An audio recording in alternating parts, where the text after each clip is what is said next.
Bon, c'est dans le cadre donc de cette de l'élection américaine. Je vous ai dit déjà depuis longtemps que l'Amérique était totalement inféodée à Israël pour des raisons purement religieuses. Enfin, presque exclusivement religieuses, presque totalement religieuses. Bon.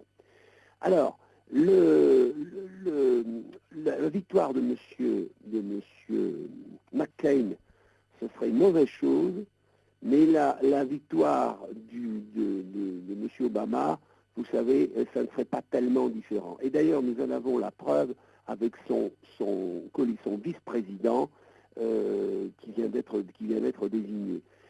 C'est pour rassurer tout l'électorat, parce qu'étant donné que M. Obama est un peu coloré, c'est pour rassurer tout l'électorat républicain, tout l'électorat dur, qui veut complètement inféoder au sionisme et qui veut absolument continuer la guerre, continuer plutôt la guerre, elle est terminée contre l'Irak, mais l'occupation, continuer en Afghanistan, menacer l'Iran, et vous savez, ça serait du pareil au même entre McCain. De plus en plus, je suis persuadé que ce soit l'un ou que ce soit l'autre, les risques sont pas équivalents, mais presque aussi grands l'un qu'avec l'autre.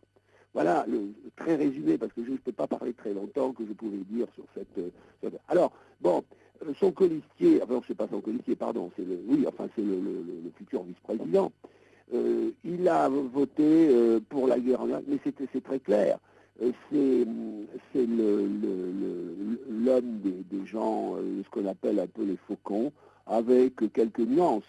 Mais moi, sa nomination me paraît quand même quelque chose d'assez dangereux. Je persiste toujours à souhaiter la victoire de M. Obama. Je ne sais pas s'il sera élu. Je suis incapable de vous le dire aujourd'hui, et même je connais l'Amérique pour y avoir travaillé, mais il y a déjà quelques années. Donc là, je ne sais pas.